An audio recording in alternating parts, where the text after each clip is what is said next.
Hello ladies and gentlemen, and welcome to the HE Double Hockey Sticks in a Cell Predictions and Review. So just before we get to that, ladies and gentlemen, I'm going to leave a link right here to my AEW Dynamite review if you want to check that out from the last Friday. Also, I will leave a link over here to the CWS episode for this week as well for you guys. And also, ladies and gentlemen, I'll leave a link in the description below to the Twitter account, ladies and gentlemen, for the TCLTM Sentinels, because I'm going to have two polls up. Well, by this time, this review, I'll already have one up, which is, do you guys want me to review AEW Dynamite from the very beginning, up until this point, because I missed near enough all of 2020 and the beginning in 2019, so I'll let you guys pick that. And also, I will let you guys pick episode 95 of the Classic Wrestling series, which will be ladder based. So at least one match from each card is going to have a ladder match in it. So I'll let you guys pick them. I will work out the pay-per-views and I will put them up in a week's time for that. But ladies and gentlemen, we're not here to talk about that, even though we have just done that. We're here for HE Double Hockey Sticks in a Cell.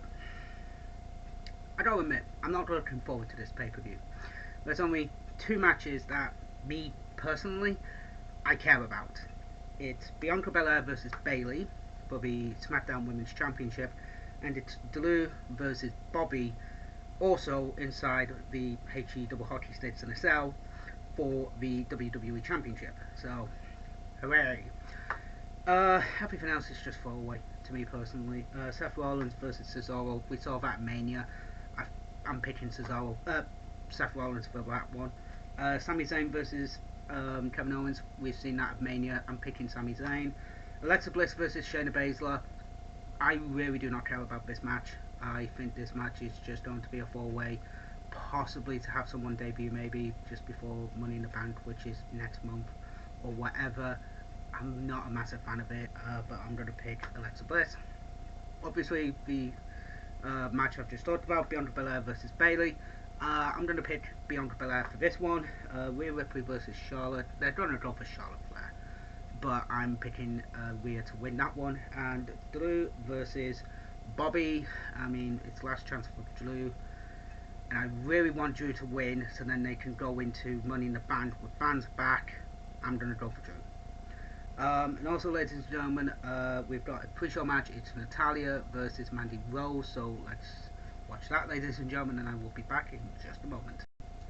So we just had Natalya versus Mandy Rose, and I gotta admit, I think that Mandy Rose has improved quite a lot in the ring when she debuted with Sonya Deville and Paige, in the faction with Paige and Sonya Deville. She's improved a hell of a lot, personally.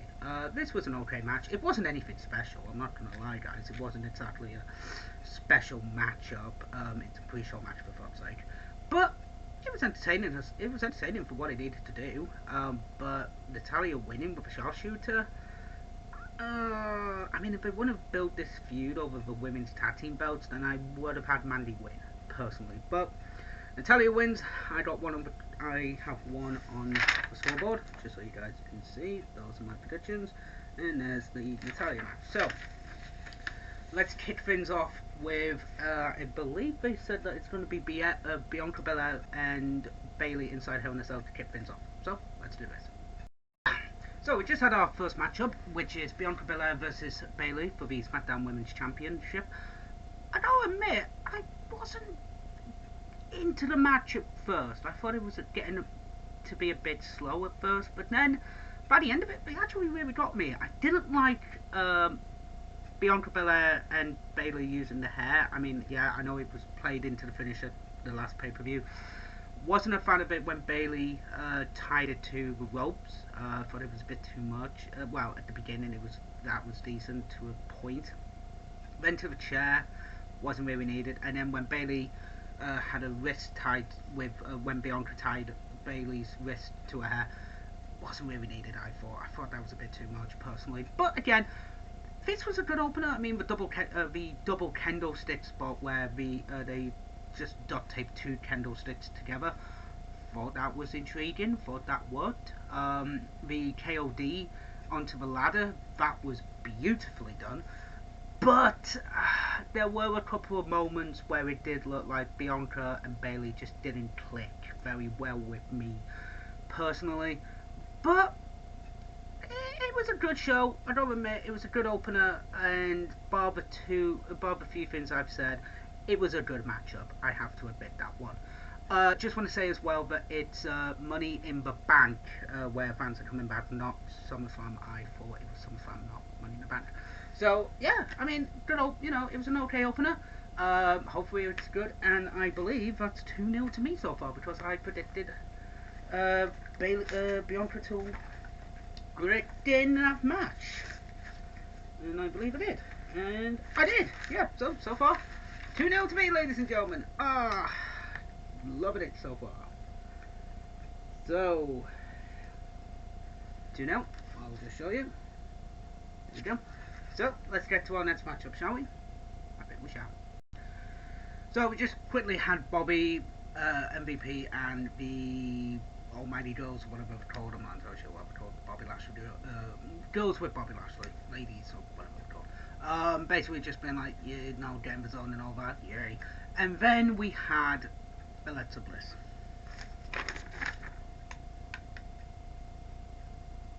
I feel like I'm going to be using this sign in that match. But obviously she talks about how Shayna Baszler was, wanting to just be friends with Alexa Bliss, and how Lily is serving her time out and herself, whatever, we don't give a fuck.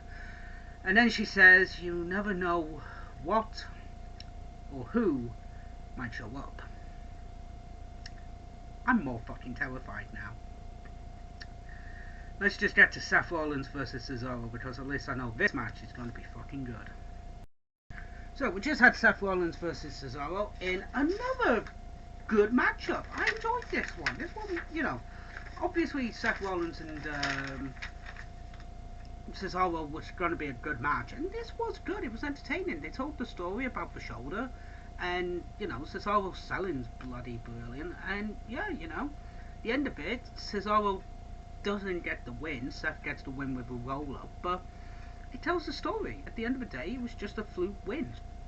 I'm fine with this match. It was another good matchup.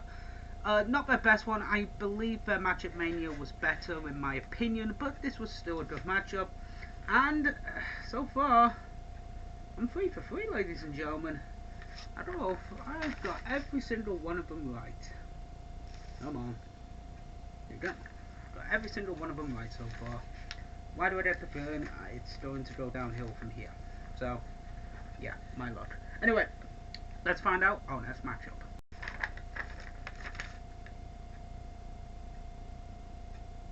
Guess what match is next? Alexa Bliss versus Shayna Baszler. I'm going to be using this. Let's just watch it. I hate being right sometimes, ladies and gentlemen. I really fucking do. Alexa Bliss versus Shayna Baszler. Don't get me wrong, if this was a straight up normal match, I would be entertained by this. But just because of the hocus pocus bollocks in this match, holy shit, this match just drew me out of the attention of it. And I understand that there are some people in this world that enjoy this storyline for whatever fucking reason. But the problem I have with it, ladies and gentlemen, is when I watch this pay-per-view, and then 24 hours later, or 48 hours later, I go and check out Alexa Bliss's Instagram page, and all of a sudden she's with a fucking fiance. Wasn't somebody done for the exact same thing a few years ago? Oh, wait, yes, she was. Obviously, I'm not going to name her. Fucking CJ Perry. Don't get me wrong, this was a good... Don't get me wrong, I did enjoy it. Weirdly, I did. But once the hocus pocus bollocks started, I just could not get into it anymore. It just... I was done. I enjoyed when Nia slapped Reginald, because that was just funny as fuck. But, this is not a pay-per-view match. It just isn't, guys. I'm sorry about that. it was fairly, it was meh. Alright, let's see what our next matchup is. So, we just had Sami Zayn versus Kevin Owens, and this is a Sami Zayn versus Kevin Owens match. This is going to be an okay match. Like, the worst they can do is okay, and the best they can do is fucking brilliant. This was a good match. Kevin Owens sold the throat attack and injury very well, sold his arm a lot of the match, and, Sami Zayn gets the win with the Helluva kick. Boom, I got that right. I also got Alexa Bliss light, so that is a 5 so far. If I can clean sweep this, I'm going to be amazed, ladies and gentlemen. But it was a good match, it wasn't really anything special. It was just a Kevin Owens versus Sami Zayn match. That was it. And to be honest with you, I will take that over the Alexa Bliss versus Shayna Baszler match any day of the week. I'm sorry, but I just did not like that match. So, ladies and gentlemen, we're going to have Charlotte Flair versus Rhea Ripley, and then our main event. So, let's do this. So, we just had Rhea Ripley versus Charlotte Flair for the Women's Championship, and it was a good match, don't get me wrong, I knew it would be, but then DQ. What the fuck? This was a shit way to finish the match.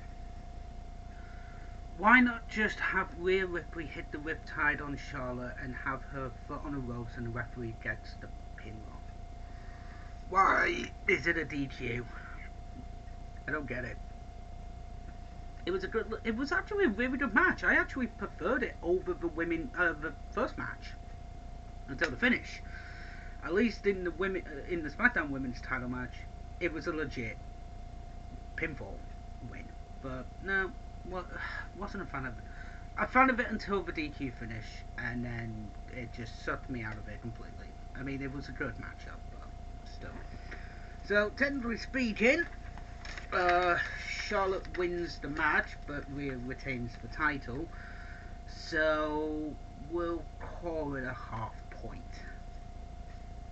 So then it's fair. Because Rhea did retain the belt, but didn't win. So, we'll call that a half point. So, yeah. So our main event is Drew versus Bobby. Let's get to that matchup, shall we? So, we just had Drew and Bobby inside Hell in a Cell. This was an okay matchup. A lot of weapons were used. Tables, chairs, just everything. It was an okay match. Bobby gets the win after a pinfall. But yeah, it's one of those things where you think Drew's gonna win to further this feud, but no, Bobby retains. I've enjoyed Bobby's run, but you think it's going one way and it goes the complete opposite. It's weird. But yeah, this was a fun match. What did I think of the show overall? I mean, as the final pandemic show, it was awful. It was just weird. But there were some okay matches. I mean, Beyond Propeller and Bayley was good. Seth Rollins and Cesaro was good. Zayn and Owens was good. Charlotte and Rhea was okay until the finish, and this was good. Alexa Bliss and Shayna Baszler was just awful. Not a fan of that, if I'm honest with you guys. But I won the predictions 5-2 technically. But yeah, it's a fun matchup. It's an okay show, but at the same time, just one of those things. So, ladies and gentlemen, thank you very much for watching. I will see you next time for for the CWS next week. So, ladies and gentlemen, to TFN.